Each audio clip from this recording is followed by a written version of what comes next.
Бүгін біз сіздермен 2020 қаңтар айында болған кездескен бір нұсқаны талдаймыз. 11.40 деген нұсқа. Соның физика есептерін сіздермен бүгін талдаймыз. Көп есептер қайталанады. Соған мән беріңіздер. Бұл жерде де алдында біраз нұсқа талдағанбыз. 2020 қаңтар айында болған осы вариантта да есептер қайталанып жатыр. 11.40 вариант бастадық. Бірінші есеп. Радиусы R дискі бір қалыпты айналады. Дискі центрінен R/2 және R/3 қашықтықтағы нүктелердің центрге тартқыш үдеулерінің қатынасы.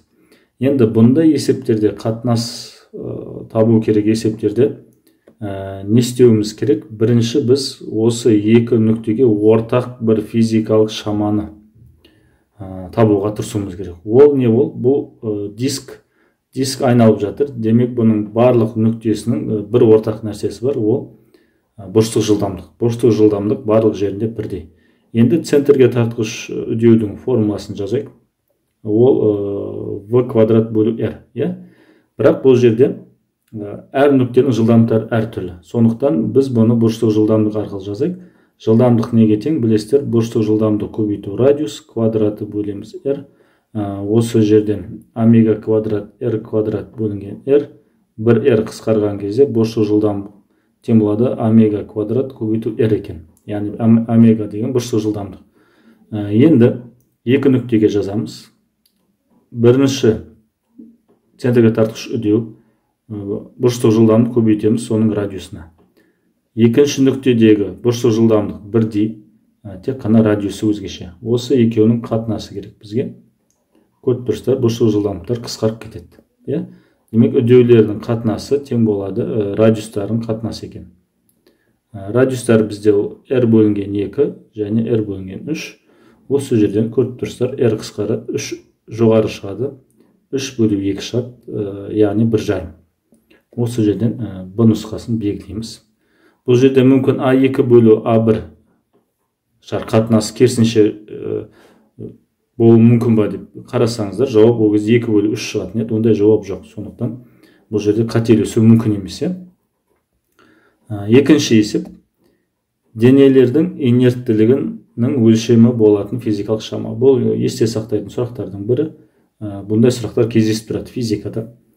Инерттілігін өлшейтін шама. Бұндай есептерді менің кеңесім белгілеп алып, бір конспект жасап, осындай есте сақтайтын сұрақтарды жаттап жүрсеңіздер болады. Бұл жерде жауап масса.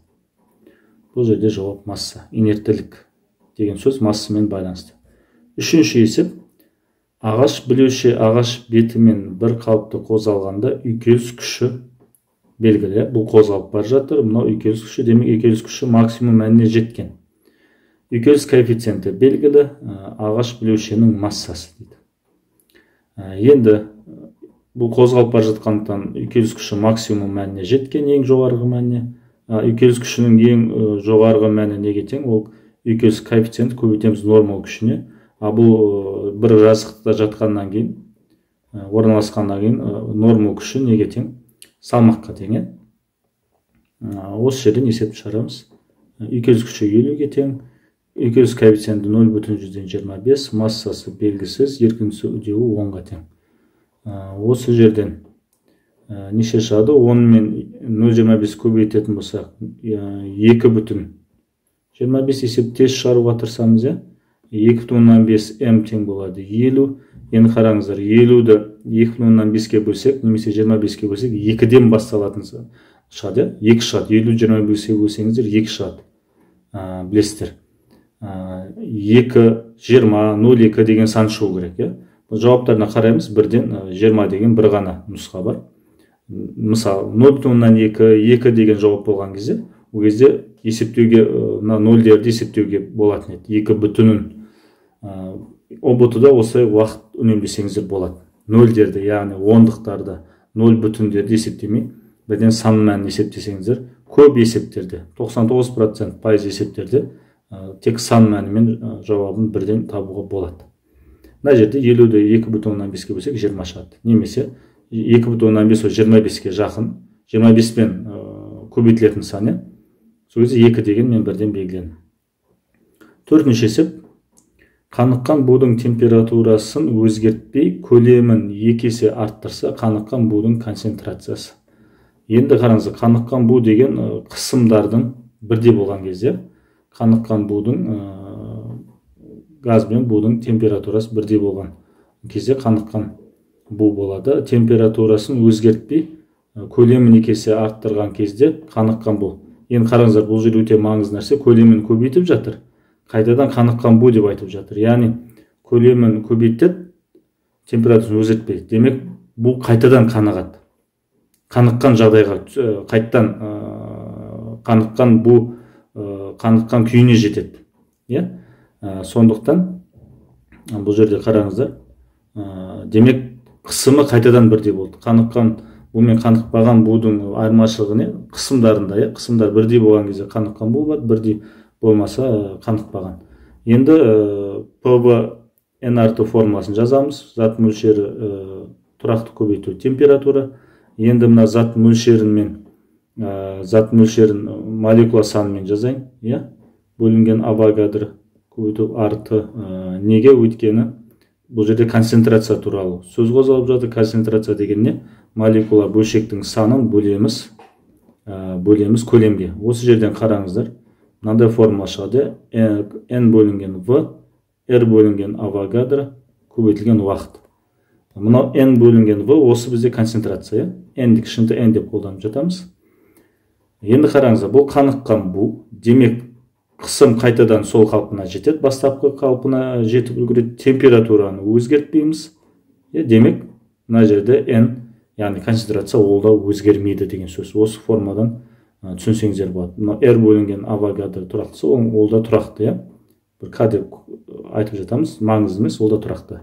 Осы жерден біз түсінеміз, концентрация өзгермейді. Бұл өте жақсы сұрақ. Бұны кейін қайтадан естеріңізге тұрып шығарсаңыздар болады. Өте жақсы сұрақ. Маңызды сөздер қайтадан қаныққан бу болады. Бұл жерде қайтадан деген сөз қолданылмаған, бірақ қаныққан бу күйінде қалған. Демек, қысымы қайтадан бастапқы қысымына жетеді деген сөз ол. Және температурасы өзгермеген. Демек, концентрациясы өзгермейді. Мына формулаға сәйкес. Мына жерден жаттап алып жатады. P тең N ката деген формуланы. Бұл жерде N осы концентрация. Бірақ мен жаттауға қарсымын. Аз зат жаттауға тырысу керек. Бұл жерде қысым өзгермейді, температура өзгермейді, демек концентрация да өзгермейді. Осы логикамен есепті шығардық. Бесінші есеп. Сыртқы күш әрекетінен стерженнің ұзындығы 20 сантиметрден 20,2 сантиметрге өзгерді. Стерженнің салыстырмалы деформация. Салыстырмалы деформация деген дельта L бөлу L. Дельта L қаншаға ұзарғаны. Соны бөлеміз бастапқы ұзындыққа. Бұны салыстырмалы деп айтады. Бұны салыстырмалы деп айтады. Осыны табу керек. Дельта L ол қаншаға ұзарғаны. Басында 20 еді, одан кейін 20,2 еді. Айырмашылығы қанша? 0,2. Айырмашылығы дельта L. Бастапқы ұзындығы 20 еді. Сантиметрмен шығарып жатыр. Жоғарда 0,2 бөлінген 20. Бұл жерде түсінікті 2 мен 2 бар. 1 мен байланысты сан шығу керек. Қараймыз. 101 дейді. 99, 3, 2 міне. Деген жауапты есептейміз. Уақытты бұны бөліп уақыт жоғалтудың ешқандай қажеті жоқ. Бірақ бұны бөлсеңіздер 0,100-ден 1 шығатын ол анық. Бірақ ұбт кезінде уақыт жоғалтпай бірден 2 мен 2-ге мән беріп, бірге байланысты жауапты белгілесеңіздер болады. Егер бұны соңына дейін шығарасыздар, егер жауаптар арасында басқа да бірге байланысты сандар болса, мысалы 0,1, 1 немесе 10 деген сандар болса, осындай кезде амал жоқ, соңына дейін бөліп уақыт жұмсап есептеу керек болады. Ал бұл есептің жағдайында тек қана бірмен байланысты бір ғана жауап бар. Ары қарай жалғастырамыз. 6-шы есеп. Іштен жану қозғалтқышының пайдалы әсер коэффициентін білдіреді. Бұл механикалық энергиямен байланысты нұсқасы. Бұл да есте сақтайтын есептердің бірі.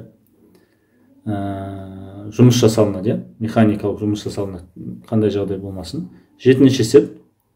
Температура артқан сайын электр өткізгіш күштігі артатын заттар. Бұл да есте сақтайтындарының бірі. Бұл есептерде көп кездесіп жатады. Осы 2020-ның қаңтар айындағы нұсқаларында жартылай өткізгіштіктер. 8-ші есеп бұл да магнит өтімділік туралы. Парамагниттіктердің магнит өтімділігі. Естеріңізде болса, ферромагнит деген бар.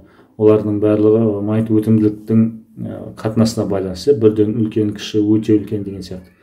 Бұл да есте сақтайтын сұрақтар.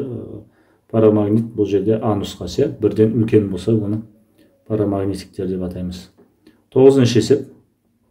Толқын ұзындығы 300 нанометр ультра күлгін сәулелерінің фотон импульсы.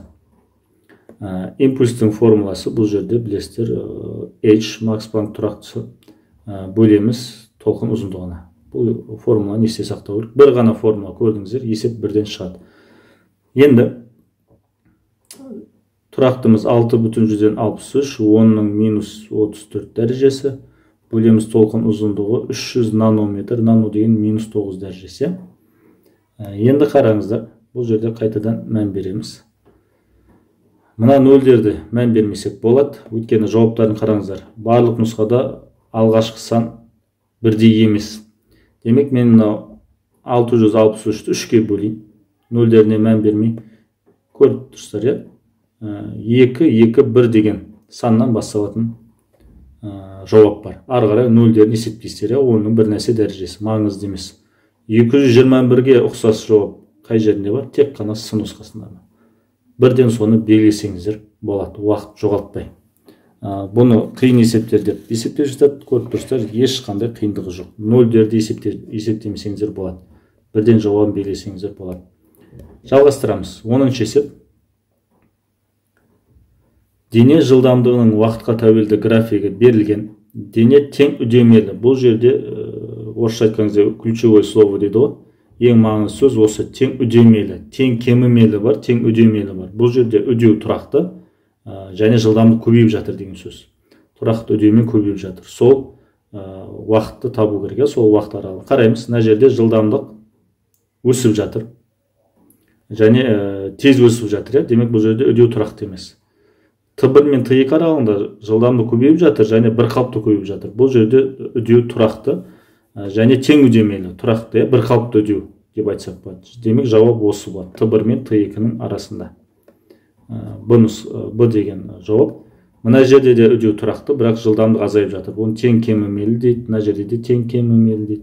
Бізге керегі тең үдемелі, жылдамдық көбейіп жатқан уақыт, ол Т1 мен Т2 уақыт арасында. 11-ші есеп. Массасы М білеуші горизонталь бағытта S қашықтыққа орын ауыстырған кезде ауырлық күшінің жұмысы. Енді біз білеміз, ауырлық күші негізі күш көбейтілген орын ауыстыру, жүрген жол. Бірақ бұл жерде есте сақтайтын бір нәрсе бар. Ол сол күштің бағытында орын ауыстыру керек. Ал мына есептің жағдайында бұл горизонталь бағытта қозғалып жатыр. S. Бірақ ауырлық күші вертикаль бағытта, Екеу, біреу ровно вертикально, біреу жол орын ауыстыру ровно горизонтально. Екеуінің арасы 90 градус. Демек, ауырлық күші ешқандай жұмыс жасамайды.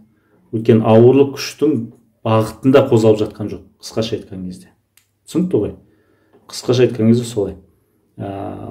Күш қай бағытта әсер етіп тұр, сол бағытта қозғалу керек. Сол кезде жұмыс болады. Бұл жағдайда жұмыс болмайды, нөлге тең. Өйткені ол бағытта қозғалып бара жатқан жоқ. Немесе күш бір бұрыш жасалған болса, соның бір компонентін аласыз, қай бағытта орын ауыстырып, сол бағытта компоненті, ол көбінесе F косинус, көбейтеміз S-ке. Бұл қай жағдайда, мысалы, қайталап жүрейік. Егер F былай әсер етсе, күш, жер альфа болса, горизонталь бағытта компоненті F косинус болады ғой.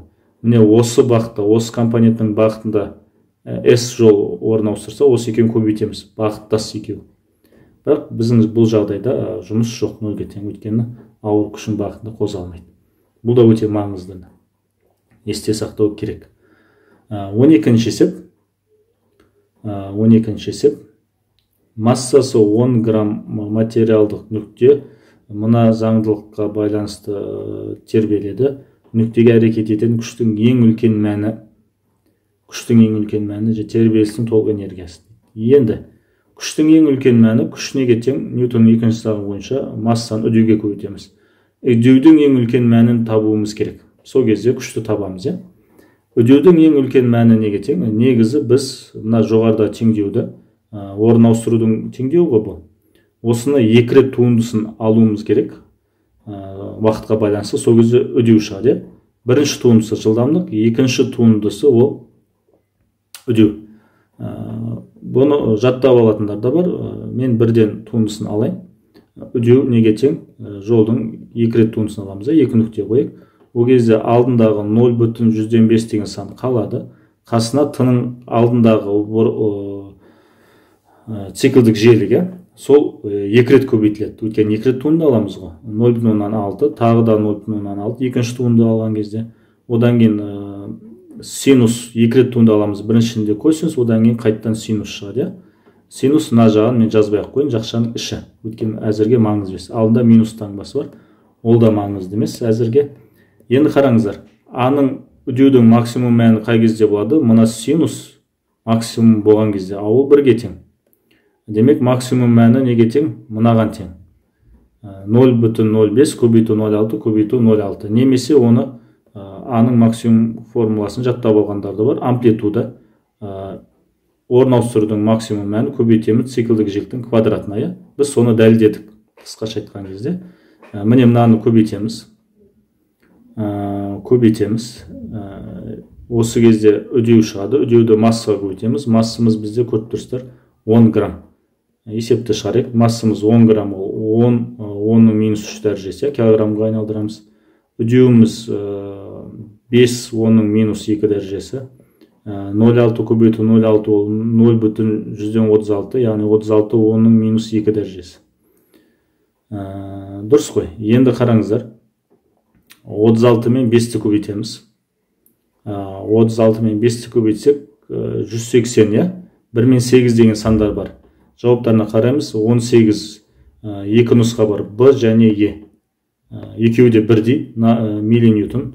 Ары қарай есептеудің қажеті жоқ, я? Бірде мыналарда 3 жауап бар екен. Кешіріңіздер. 3 жауап бар екен. А мен Д нұсқасын бірден сызып тастаймыз. Бұлар болуы мүмкін емес. Енді не қалды бізде? Толық энергияны есептеу керек. Толық энергия тербеліс кезде не бар? Максима кинетикалық энергия бар және потенциал энергия бар. Толық энергия кинетикалық энергияның максимумы бар ғой, соған тең. Немесе потенциал энергияның максимумына тең. Бұл жерде ең ыңғайлысы кинетикалық энергияның максимумын есептеу, өйткені максимум жылдамдықты таба аламыз. Ол жаңа мынаның орын ауыстырудың туындысын бір рет аламыз. Сол кезде 0,05 көбейтеміз циклдік желік 0,6. Мына жағында косинус бар. Косинус максимум бірге тең. Сондықтан максимум жылдамдық мынаған тең. Нешеге тең болады? 6 көбейту 5 ол 30. 10-ның неше дәрежесі? Минус 3 дәрежесі. Енді толық энергия ол максимум кинетикалық энергияға тең. Ол масса көбейту v квадрат бөлу 2. Массамыз 10, 10-ның минус 3 дәрежесі. Килограммен жазамыз, өткені жылдамдық мынаның квадраты 30 минус 3-тің демек ол 900 көбейтілген 10-ның минус 6 дәрежесі. Бұл жерде мән беретіміз 0-дерге мән бермейміз. 9 бен 2-ні бөлеміз 4,5. 4, 5, 45 деген сандар. Бұл жерде біз көріп тұрмыз Е нұсқасында бар екен. Осымен біз Ені белгілейміз бірден. 0-деріне мән бермейміз, уақыт жоғалтпаймыз. Мен бұны түсіндіру арқылы уақыт жоғалтып, бірақ осыны сіздер практика жасап, жаңағы тест центрдің қазір тегін пробнилары бар, пробниларына қатысып, осылай өздеріңізді несіз дайындасаңыздар болады. 0-деріне мән бермей, тек сандық мәндеріне мән беріп. 13-ші есеп. Ұзындығы 3 метр көлденең қимасының ауданы 1 миллиметр квадрат болатын сымның әрбір ұшына 210 ньютон созушы күш түсірілген. Сымның абсолюттік деформациясы. Енді бұл жерде салыстырмалы ұзару бар. Дельта L бөлу L, дельта L ол абсолютті деформация деген осы. Салыстырмалы ұзару ол неге тең? Созу. Ол қысым, яғни күш бөлінген аудан және модуль юнгтың модулингке қатысы, қысымы модулингке қатысы. Осы жерден абсолюттік деформация неге тең? L-ді жоғары қарай көбейтейін. L, кішкентай L-ді қолдандық. Аудан бөлінген модулингі. Күшіміз 210 ньютонға тең. Бұны алдыңғы варианттарда бұл есеп кездескен. Күш екі жақтан 210 мен тартқанмен де бұл сымға әсер ететін күш 210. Жіптің мысалы, Ньютонның 3-ші заңы, бұны түсіндіргенбіз. Бастапқы ұзындығы 3 метр еді. Бөлеміз ауданы 1 миллиметр квадрат, ол метрге айналдырсақ, оның минус 6 дәрежесі. Модулинг 210 гига паскаль, гига деген оның 9 дәрежесі. Енді қараңыздар, қайтадан мен нөлдеріне мән бермейін, өткен жауаптарына қарасаңыздар, ешқандай бірдей сан жоқ. Демек 210 қысқарады, тек қана 3 қалды, қалғандар нөлдер. Демек 3-тен басталатын жауап, бұл жерде тек қана сын нұсқасы бар, 3 мм. Осыны белгілейміз. 14-ші есеп. Сыйымдылықтары 0,3 микрофарад, 0,2, 0,12 микрофарад конденсаторлар өзара параллель жалған тұрақты кернеу 120 вольт көзіне жалғанғанда әр конденсаторның заряд шамасы. Енді қараңыздар, бұл параллельде білесіздер, кернеулер бірдей болады. Демек, бұл жерде 3 конденсатордың кернеуі 120 вольт. Бұл не істе сақтайсыздар? Тізбектей болған кезде заряд бірдей болады, параллель болған кезде кернеу бірдей болады. Ал егер кедергі болса, кедергі кезде кедергілер тізбектей қосылған кезде тоқ бірдей болады, өткен бір коридор, сабақта түсіндіргенбіз. Параллель болса, қайтадан кернеу бірдей болады. Енді заряд неге тең? Заряд ол сыйымдылық көбейту, кернеу. Біріншісін есептейік. Біріншісінің сыйымдылығы 0,3 микро, ол минус 6 дәрежесі, кернеу 120. 120. Енді қараңыздар, 3 пен 12-ні көбейтем, 36. 36-тан басталатын сан. Нөлдеріне мән бермеймін. Оның жауаптарына қараймыз. Біз бірінші конденсатордың сыйымдылығын қолдандық. Демек, бірінші санға мән береміз. 36 деген мен тек қана бұл нұсқасына көріп тұрмын, болды. Қалған екеуінің зарядтарын есептеп уақыт жоғалтудың ешқандай қажеті жоқ. Өйткені біз үшін бұл тест өте ыңғайлы. Бір ғана 36 деген жауап бар, бірден есепті тауып алдық. Басқа еш жерде 36 деген жоқ, Мысалы, орындарын ауыстырып жазған бұл мүмкін деп ойласақ, басқа еш жерде 36 деген жоқ. Сондықтан біз сенімді түрде бұны белгілесек болады, бірден. Уақыт жоғалтпай. 15-ші есеп. Әр қайсының салмағы 10 ньютон екі жүк жеңіл рычагтың бір иінінде бір нүктеге ілінген суреттегідей. Рычаг тепе-теңдікте болса, екінші иінге түсетін. Қараңыздар, мынау 10 ньютон, мынау 10 ньютон, жалпы осы нүктеге әсер ететін күш 20 ньютон. Тепе-теңдік ережесі қандай? Осы күшті өзінің иініне көбейтеміз. Мына жерде әр бөлшекті мен 1x деп алайын. 1x, 2x, 3x, 4x. 20 көбейтілген 4x. Мына жақта тең болады. Екінші күш бір ғана x-ке әсер етті. Бір палышқа 1 метр деп есептесеңіздер болады. Және белгісіз f. Көріп тұрсыздар. X-тер қысқарады. Сонда 20 көбейту 40, 80 тең болады f. Бұл жерде жауап 80 ньютон. С жауабын белгілейсіздер. Келесі есеп. 16-ші есеп. Биіктігі H ғимарат төбесіндегі массасы m дене троспен немесе арқанмен жерге түсіреді. Яғни тастап жібермейді. Дененің ғимарат төбесіне потенциалдық энергия, ғимараттың төбесіне потенциалдық энергия mgh. Бұл жауапты қараймыз. А нұсқасына бар, Е нұсқасына бар. Қалғандарын сызып тастайық. Сызып тастаңдар сендерде. Өйткені сол кезде сіз бір сенім пайда болып, тек қана екі варианттың арасынан таңдайсыздар. Екіншісі, жерге жеткен кезде кинетика энергия. Енді қараңыздар, бұл жерге бір жылдамдықпен түспейді, троспен түседі. Трос мына денеге жоғары әсер етеді, астыға салмақ әсер етеді. Бұл тұрақты не істейді? Жаймен түседі, төмен жерге түсіреді бүйтіп. Демек, тростағы күш неге тең? Ұстап тұрады жоғарыда тросты. Демек, ол салмағына тең әрқашанда. Демек, бұның үдеуі 0-ге тең. Демек, жылдамдық бұл жерде тұрақты. Жаймен деп түсіреді. Кинетика энергия бұл жерде 0-ге тең.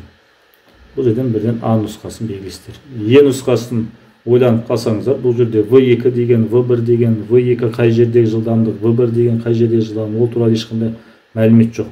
Сол үшін бұл жерде сенімді түрде 0 деп белгілесеңіздер болады. 17-ші есеп.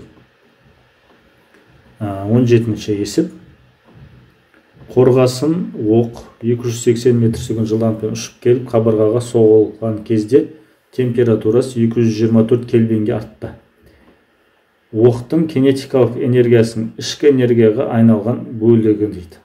Енді ішкі энергия деген бұл жерде жаңағы қорғасын қызып кетеді ғой, температурасы көтеріледі. Ол үшін мынандай энергия керек, білесіздер. Бір дененің қызуы үшін қатты заттың МС дельта Т деген температураның айырмашылығы, немесе температураның қаншаға өзгергені. Осындай энергия керек. Ішкі энергиясы осы. Бұл қайдан келеді? Бұл бастапқы кинетик энергиядан пайда болады. Бастапқы кинетик энергия 100% болса, соның қанша проценті? Демек, бұл жерде қатынасын сұраптыр. Әрине пайыздылық түрде оны 100-ге көбейте саламыз. Осы жер өте маңызды, қайтадан түсіндірейін. Оқ қызады, өйткені оның ішкі энергиясы көбейеді. МС дельта Т деген энергия пайда болады. Ол қайдан келді? Ол бастапқы кинетика энергияның бір бөлшегі, бір бөлігі. Мысалы 100 джоуль болса бастапқы энергия, соның мысалы 40% сол өзінің қызуына кетіп қалады. Демек, соның қазір қатынас арқылы қанша пайызын жұмсаған, қанша кинетика энергияның қанша пайызы ішкі энергияға жұмсалғанын есептейміз. Енді қарап тұрсыздар, масса қысқарады, 2 жоғары шығады, 2С дельта Т бөлінген В квадрат, 2 көбейту 140, сыйымдылық температура өзгерісі 224, бөлеміз бастапқы жылдамдық 280-нің квадраты.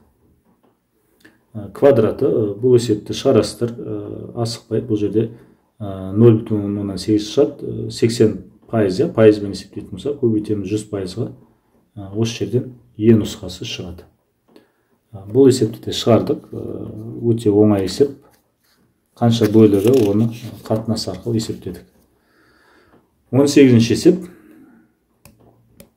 Мұқият оқып аламыз. Өріс кернеулігі 40 киловольт бөлінген метр біртекті өрісте орналасқан 27 нанокулон. Енді қараңыздар, бір өріс бар. Е деген, мысалы 10-ға бағытталған болсын. Е1 дейік, бұл 40-қа тең. Кило. Осы жерде бір заряд бар. Заряды белгілі. Оң заряд екен. Күш сызықтарына перпендикуляр. Яғни мына сызыққа перпендикуляр 9 сантиметр қашықтықтағы, міне өзі 9, мысалы мына жер 9 болсын. Әзірге X дейік. Осы жерде өрістің қортқы кернеуі. Яғни бұл жерде 2 өріс бар, өріс кернеулігі бар. Мына нүктеде біреуі мынау сыртқы, бұны Е1 берілген, және мына заряд мына нүктеде не тудырады? Ол да бір өріс тудырады. Ол өзінен алыстайды, Е2 дейік. Осыны Е2 есептеп алайық. Өйткені мына 2 вектор қосылғаннан кейін, білесіздер, өріс кернеуі ол векторлық шама. Демек, екеуінің қосуымыз керек, ол перпендикуляр болғаннан кейін Пифагор теоремасын қолданамыз. Бірінші ол үшін Е2 есептеп алайық. Өріс кернеуі нүктелік зарядтың өріс кернеуі формуласы неге тең? К заряд көбейтеміз, бөлеміз қашықтың квадраты. Бұл есте сақтау керек. Кулон заңы екі зарядтың арасында күштердің формуласына жақын, тек қана бір заряд қана қолданамыз. Есептеп алайық. 9-10-ның 9 дәрежесі. Зарядымыз 27-10-ның минус 9 дәрежесі. Бөлеміз ара қашықтық 9 сантиметр. Метрмен жазайық, және квадраты. 9-10-ның минус 2 дәрежесі ғой. Квадраты 81, 10-ның минус 4 дәрежесі. Қараңыздар, 9 бен 81 қысқарады. Мына жерде 9 қалады, 9-27 қысқарады, жоғарыда 3 қалады. 9-10-ның минус 9 дәрежесі қысқарады. Жауап не шығады? 3, 10-ның 4 дәрежесі, минус 4, плюс 4 дәрежесі, кешіріңіздер, 4 дәрежесі, немесе оны 30 киловольт деп есептесек болады. Киловольт, өткен мына жерде киловольт арқылы жазылған. Енді қараңыздар, жоғары нүктеде горизонталь бағытта 40, жоғары бағытта 30, бұл екі сан өте танымал сандар. Арасы 90 градус болса, Пифагор қолданып шығарасыздар, 50 шығады. 30 квадрат плюс 40 квадрат түбірасты білесіздер, ол 50 шығады. Стандарт сандар, 3-4 геометрияда да көп қолданылады. Бұл да өте жақсы есеп. Е нұсқасын белгілейсіздер. 19-шы есеп, бұл есепті де алдында кездесті, тағы да шығарамыз.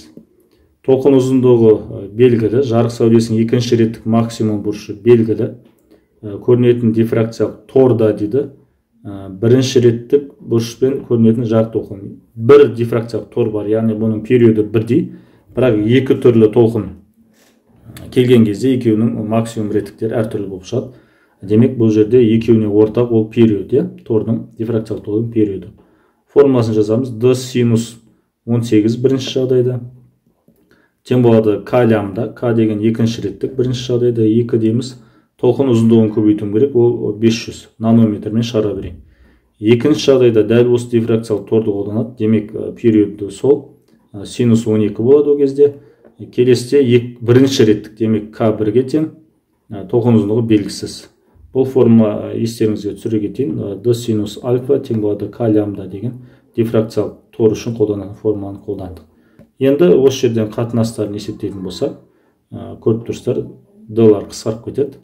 Осы жерден толқын ұзындығы неге тең? 2 көбейту 500 мың көбейтілген синус 12 бөлінген синус 18. Осы жерден синустардың мәндерін орнына қоятын болсақ, толқын ұзындығы 680 нанометр шығады. Яғни жауабы бұл жерде Е нұсқасы 680. Бұл есепте көп кездесіп жүр соңғы варианттарда. 20-шы есеп. Мына график таныс, бағана кездескен, бірақ басқа есеп шығар. Көрейік. Суретте дене жылдамдығы тәуелділік график берілген, 5 пен 6 секунд аралығында орын ауыстыруы. Мынау 5-ші секунд, мынау 6-ші секунд. 5 секундтың басында 30 метр секунд болған жылдамдығы, жылдамдығы 6 секундта жылдамдығы 10 болған. Орын ауыстыруы 1 секунд. 1 секунд аралықта, 1 секунд аралықта орын ауыстыруы немесе жүрген жолы, түзу сызықпен жүріп бара жатқаннан кейін жүрген жолы бұл жерде орын ауыстыру болып табылады.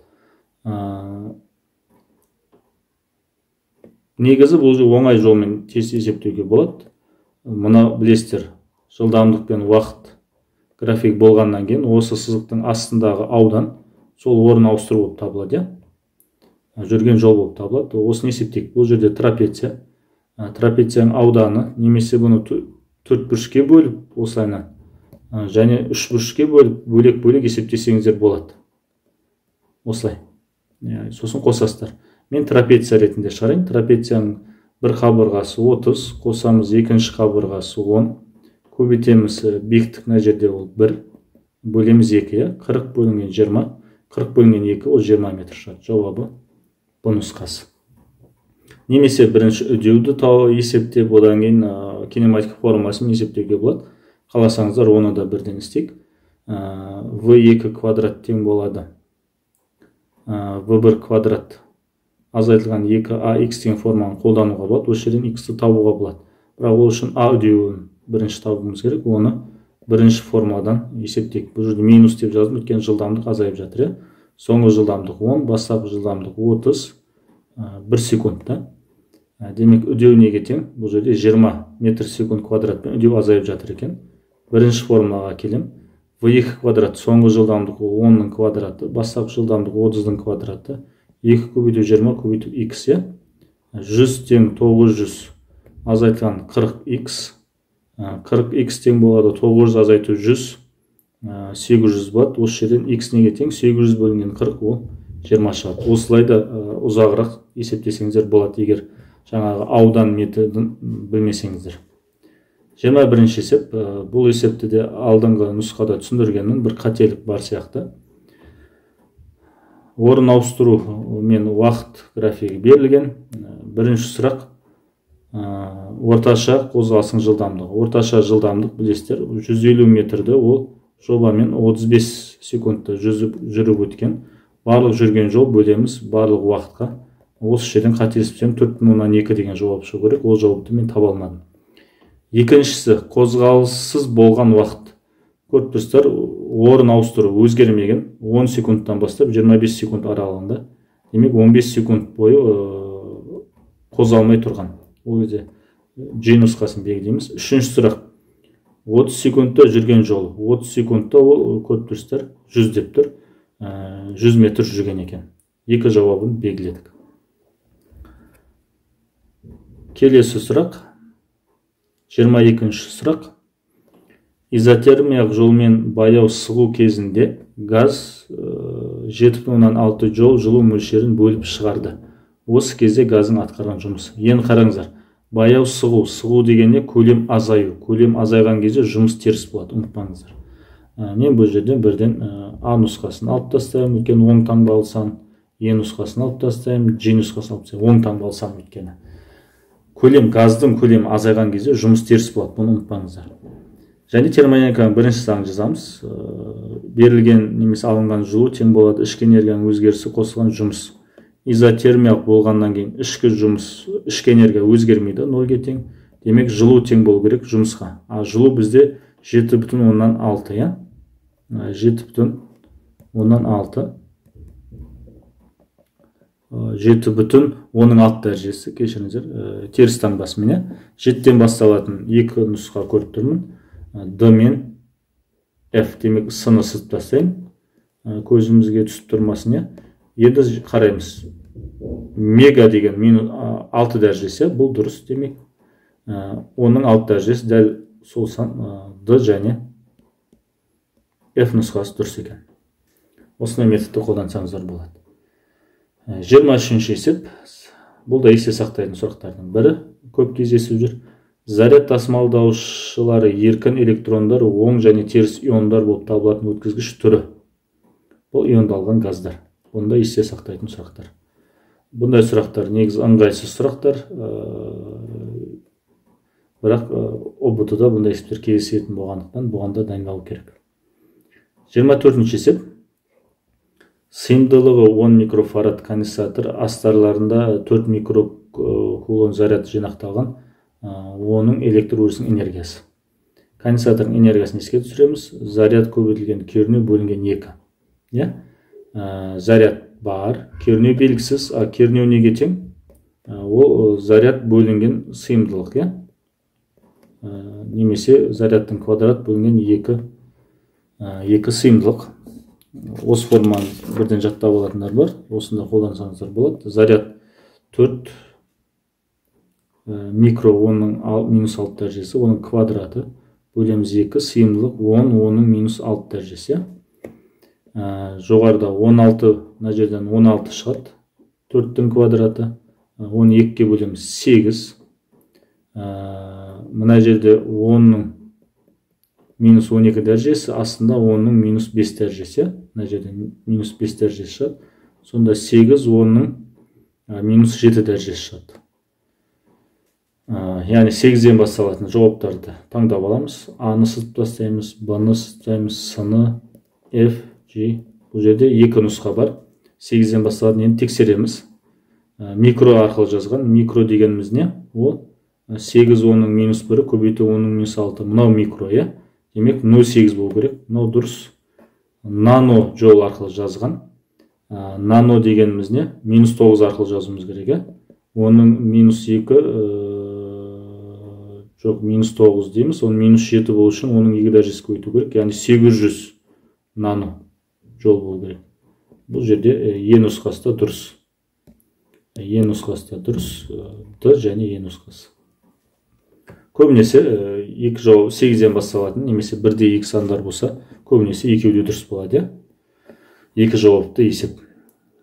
25-ші есеп. Оптикаға байланысты линзаға өте жақсы есеп, оңай, бірақ мұқият болу керек. Жинағыш линзадан 40 см, ал экраннан 2 метр қашықтықта тұрған дененің анық кескіні алынған линзаның фокус аралығы және кескіні. Енді бір денеміз бар. Осылай белгілейік. Ол линзадан 40, демек мына жерде мен линзаны қояйын. мына жер 40 екен. Сантиметр арқылы шығара берейік. Ал экраннан 2 метр, 200 метр. Демек, мына жерде 200 сантиметрде, мына жерде не бар? Экран бар. Экран бар. Және бұл экранда қандай кескін шығады? Анық кескін шығады. Демек, бұл дененің кескіні осы экран тұрған жерде пайда болады. Бұл өте оңай есеп. Линзаның формуласын есімізге түсіреміз. 1 / фокус неге тең? 1 / дененің қашықтығы, b деп белгілеп атады, және кескіннің қашықтығы линзадан кішкентай f деп белгілеп жатады. Суреттен есептейік. b дегеніміз ол дененің линзаға дейін қашықтық ол 40. Кескіннің, яғни экрандағы кескіннің линзаға дейін қашықтық ол суретте көріп тұрсыздар 160, 200 азайтылған 40. Осы жерден есепті шығарамыз. 1 / фокус тең болады 1 / 40 қосылған 1 / 160. Осы жерден 1 / фокус неге тең? Асты 160 болады. Жоғарыда мына жерден 4-тен береміз, 1-ден береміз. 4 қосу 1 5. Дұрыс па? Сонда f неге тең? 160 бөлінген 5. 160 бөлінген 5 ол 32. Біз сантиметрмен шығарып жатыр. Сантиметр ба? 3 пен 2, 35 пен бас салатын сұрақтарға келеміз. 32 сантиметр. Ол ондай жауап жоқ. 32 сантиметр деген жоқ. Метрмен жазсақ, бұл 0,32. Бұл жерде G нұсқасы бар.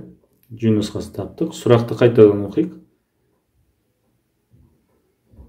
Линзаның фокус аралығын таптық. Одан есептеп, одан кескіннің линзаға дейінгі қашықтығы ол 160 сантиметр. Әрине осыны іздейміз. 160 сантиметр деген жоқ. Метрмен жасап 1,6 метр. Е нұсқасы бар екен. Бұл жерде де 2 жауап бар. 2 нәрсе сұраған. Линзаның кескіннің қашықтығы және фокус. Екеуін есептедік. Өте жақсы есеп. Келесі есеп 26. Көлемі 8 метр куб текше пішінді ыдыста толтырылған керосин құйылған. Керосин ыдысының түбіндегі түсіретін қысым. Сұйықтың қысымын білесіздер. Тығыздық көбейтеміз, еркін түсудегі көбейтеміз, биіктік.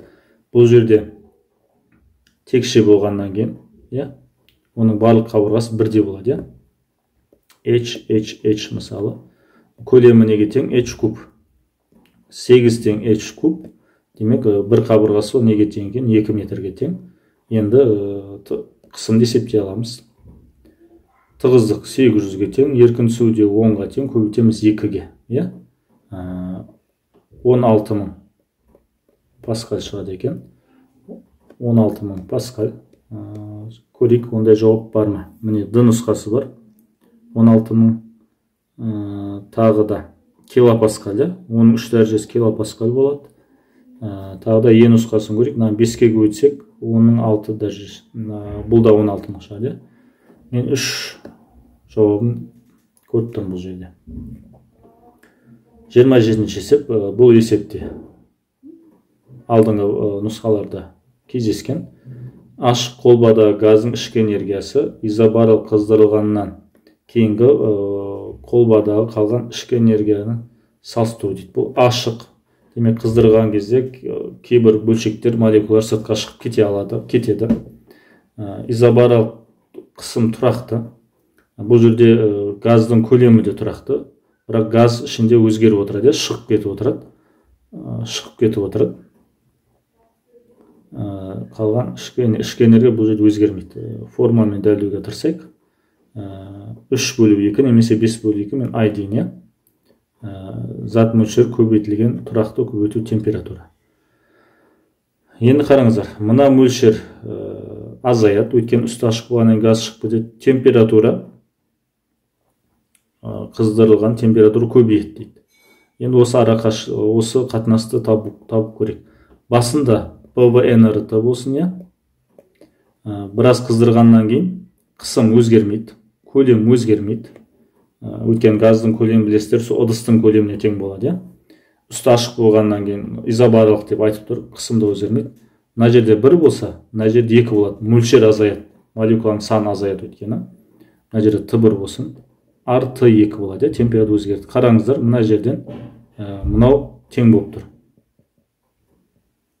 Бізде ішкі энергияда да осы мю арты керек, ол өзгермейді екен, көріп тұрсыздар. Демек, ішкі энергияда өзгермейді. Бұл жерде H нұсқасын белгілейсіздер. 28-ші сұрақ. Екі катушка индуктивтіліктердің қатынасы берілген, энергиялардың қатынасы берілген, ток күштерін салыстыр дейді. Енді қараңыз, бұның энергиясын жазайық. Бірінші неге тең? L1 I1 квадрат бөліп 2. Екінші жағдайда ол дәл осы өзінің шамаларын қолданамыз. Дұрыс қой. Енді біз білеміз, біріншінің энергиясы екіншісінен 2 есе көп. Енді орындарына жазып шығайық. L1 I1 квадрат бөліп 2 тең 2 көбейтілген L2 I2 квадрат бөлінген 2. Енді бұл жерде өте мұқият болу керек. Екілер қысқарады. Енді қараңыздар, L1-ді мен 2L2 арқылы жазайын. Бұлайынан. Сөз 2-де қысқарады, L2-лерде қысқарады. Не қалды? Бірінші ток күшінің квадраты тең болады екінші ток күшінің квадраты. Осы жерден түсінікті. Екеуінің ток күштері бірдей екені. Бірдей деген жауап бізде G нұсқасын белгілейсіздер. 29-ші есеп. Бұл есепте кездескен, қайтадан шығарамыз. Көлемдерін салыстырамыз. Қараңыздар, 1 мен 2 бір тұзы сузықта отыр. Графиктің басынан өтеді. Және бұл қысым мен температураның несі болғаннан кейін графигі бізде білесіздер PV μ арты формуласымен көлем неге тең? Температура мен қысымның қатынасына тәуелді. Мына жерде мына қатынастар 1 мен 2 үшін ол қатынас бірдей. Оны қайдан түсіндік? Мына бұрыштар бірдей өткен. V1 мен V2 тең. Бұл жерде с нұсқасын бірден белгілейік. Енді үшінші нүктенің қысымын есептейік. Енді қараңыздар, біз мынаны білеміз. Көлем температура мен қысымға тәуелді. Тең емес, тәуелді. Мен мынандай символ қолданайын. Т бөлініп қала. 2 мен 3-ші нүктені салыстырайын. 2 мен 3-те көріп тұрсыздар, температурасы бірдей жобамен. Демек, V2 неге тең? Т2 бөлінген P2. V3 неге тең? Тәуелді Т2, оның да температурасы жобамен Т2-ге тең. Көріп тұрсыздар, бір сызықта тұр жобамен. Бірақ оның несі қысымы басқа Т3. Бірақ біз білеміз, үшінші нүктенің қысымы екінші нүктедегі қысымнан әлде қайда кіші. Демек сен бірдей санды кіші санға бөлсең, үлкен сан шығады. Демек V3 бізде V2-ден үлкен. Бұлайынша айтсақ, осылай түсінуге болады. Және V2 тең болғаннан кейін V3 V1-ден де үлкен болып саналады. Осы жауаптарды іздейміз. V3 үлкен V2-ден H нұсқасы бар, V3 үлкен V1-ден E нұсқасы бар. Үш жауапты белгіледік. Соңғы есеп. Егер катодтан ұшып шыққан электрондардың ең үлкен жылдамдығы белгілі, фототок үшін жапқыш кернеу дейді. Енді электронда кинетикалық энергия пайда болады. Неге? Өйткені кернеу жұмыс жасайды. Кернеу көбейтеміз зарядқа, электрон тең болады, білесіздер, кинетикалық энергияға. Осы жерден кернеу неге тең? Кинетикалық энергияны бөлеміз электронның зарядына. Енді тек қана есептеу қалды. Массасы 9,1 10⁻31 дәрежесі, жылдамдықтың квадраты 530 10⁻3 дәрежесі квадрат, өткен метр секундқа айналдырамыз. Квадрат бөлеміз 2-ге және зарядқа 1,6 10⁻19 дәрежесі. Енді жауаптарына қарайық, ешқандай бірдей ұқсас сан жоқ. Демек біз нөлдеріне мән бермей тез есепті шығарсақ болады. 9-да 1-ді көбейтеміз 53-тің квадратына, бөлеміз 3,2 немесе 32-ге. Осы жерде 8-ден басталатын бір сан шығады. Нөлдерін ешқайсына мән бермейміз. 8-ге басталатын сан тек қана бұл нұсқасында бар. 0,8 вольт. Осылай тез есепті шығарсаңыздар болады. Сіздерге ұнады деп ойлаймын талдау. Менің YouTube каналыма жазылыңыздар, және басқа да көптеген физика ұбт-ға байланысты тақырып түсіндіру немесе нұсқа талдау видеоларымыз көрсеңіздер болады.